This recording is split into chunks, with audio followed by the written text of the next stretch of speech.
Hi friends, welcome back to another week's What's for Dinner. I hope you all are having an amazing week. This video comes out on a Monday, so I hope that this gives you some inspiration during the week of what to make for dinner. These videos are just intended to give you some ideas for what to make when you're running out of fresh things to make.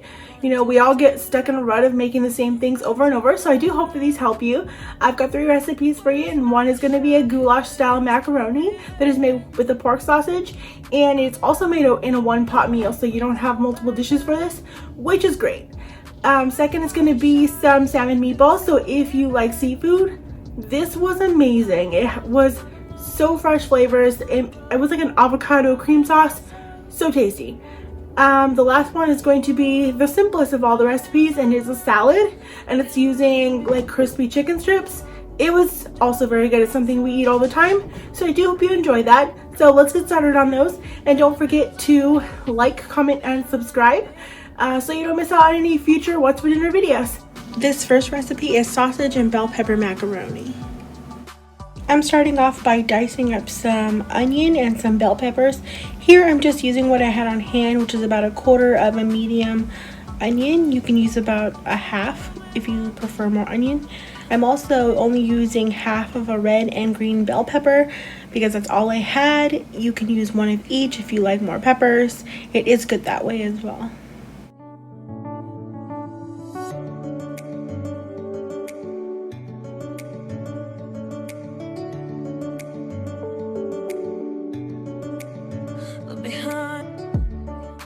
Next, I'm just taking this Jimmy Dean all natural sausage, and I'm gonna just put that in my large pan over medium heat and cook that until it is browned.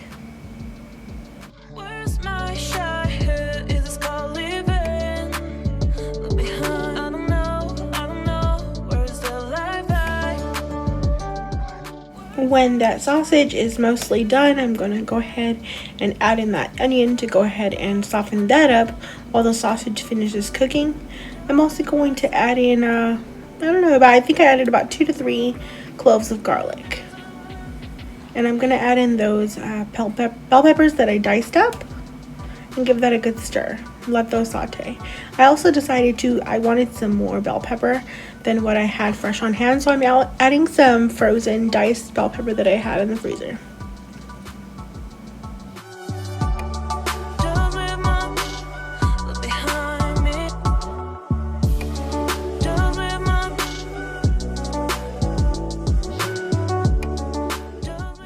To that, I am adding 2 cups of dried elbow macaroni noodles, and I'm gonna add in 1 whole jar of pasta sauce. I believe this is like a 22-ounce jar. And then I'm gonna go ahead and add in 18 ounces of water. I believe I mixed that with a little bit of vegetable bouillon. You definitely don't need to. I just wanted the additional flavor. Then you're just going to bring that to a boil and place your lid on, and you're going to lower the heat to a simmer, and you're going to simmer that for about 20 minutes until your pasta is tender.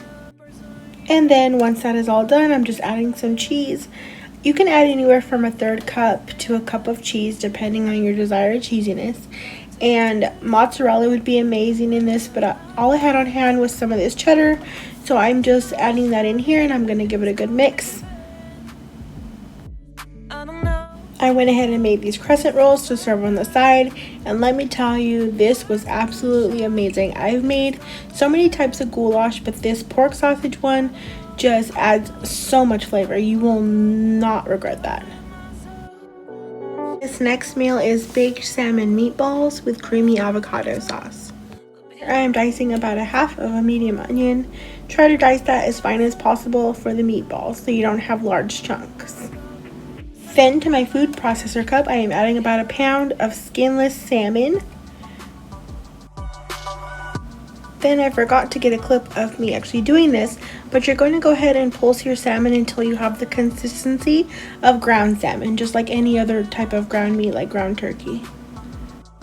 Then I am just scooping all of that mixture out into a large mixing bowl, and I'm going to add in that diced up onion.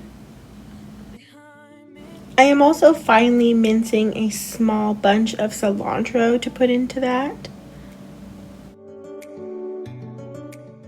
Now I'm going to be adding in some panko. I'm adding a 1/4 cup plus 2 tablespoons, which in total equals 6 tablespoons. Then I'm going to add in an egg white. So I'm just like cracking my egg and going back and forth just to get the white out. I am also pressing in maybe 2 to 3 cloves of garlic. I do like a lot of garlic, so I probably put 3, maybe even 4. Just use your normal amount that you would typically use for your meals. Next, I'm adding in 3/4 teaspoon of salt, a 1/2 teaspoon of ground pepper, and a 1/2 teaspoon of paprika. I would also add in oregano to this, but I was all out. If you do, add a 1/2 teaspoon of oregano. Then give that a good mix to mix it all together. And everybody knows when you make meatballs, you kind of have to use your hands. So that's what I'm going to be doing here.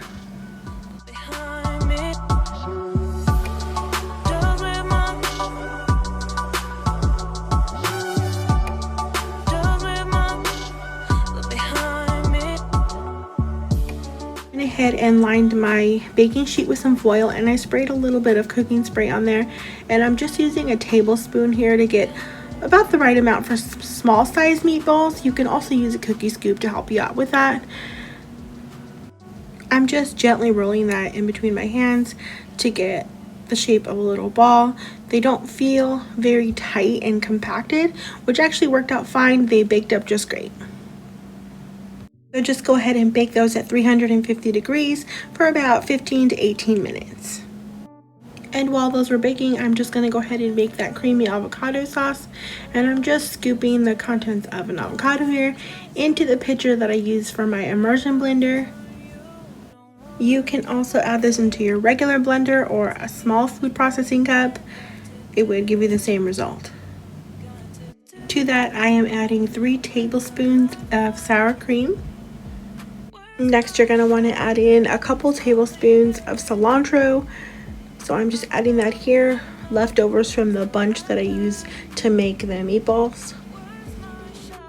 I am also adding in a couple cloves of minced garlic, as well as 1/4 teaspoon each of salt and pepper,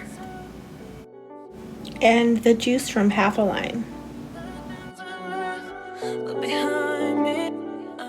Next, I am just taking my immersion blender and I'm going to go ahead and just blend that up until it's nice and creamy. I didn't add any water to this because I wanted it to be thick and I didn't want it to be too runny. So if you do need to, you can add a couple tablespoons of water.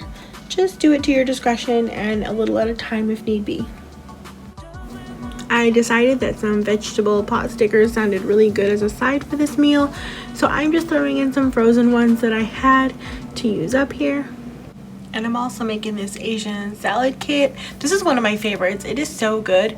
I like all the contents and the dressing for that, and I'm also adding some crunchy chow mein noodles to that. I like the additional crunch that that gives.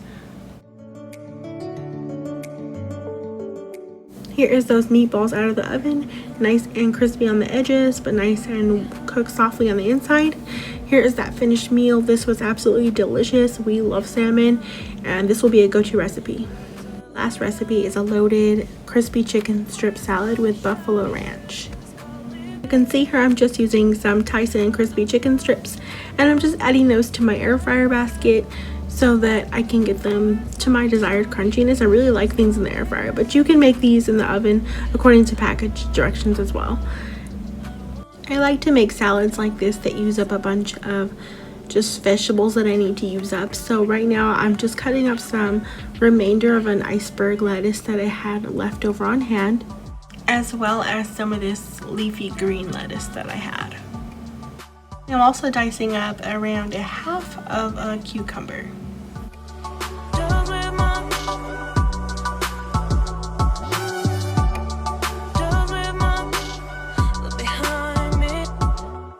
Here I am just using my vegetable peeler to peel some carrot into these salads. I do like a lot of vegetables, so I'm adding a lot here, and I'm also going to be adding in some halved cherry tomatoes to that. And then I'm going to get started on my buffalo ranch, and I'm just using the Hidden Valley ranch powder directions, so it's I'm actually having that. So it is a 1/4 cup of mayonnaise, a 1/4 cup of milk, and 1 1/4 tablespoons of the ranch powder. And then I'm just going to mix that all together.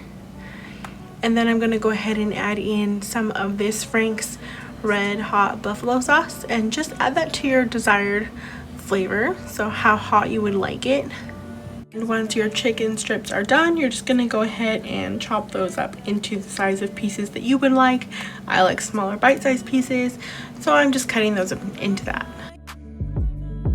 Where's my shy head? Is this called living? I don't know, where's the life at? Where's my shy head? Is this called living? I love to add cheese and croutons to these types of loaded salads. So here I think I'm just using a Colby Jack style cheese that I had, and that ranch, which was so good. I really love salads, and adding that buffalo ranch really gave it nice flavor. Behind me. We really love this salad, and we eat it quite frequently, even if it's just for lunch and I make a smaller portion of it. But it is super good, nice and filling, has lots of vegetables in it. Hope you enjoy. Thanks so much for watching. Don't forget to hit that subscribe button and click that little bell notification to get notifications for all of my What's for Dinner weekly videos.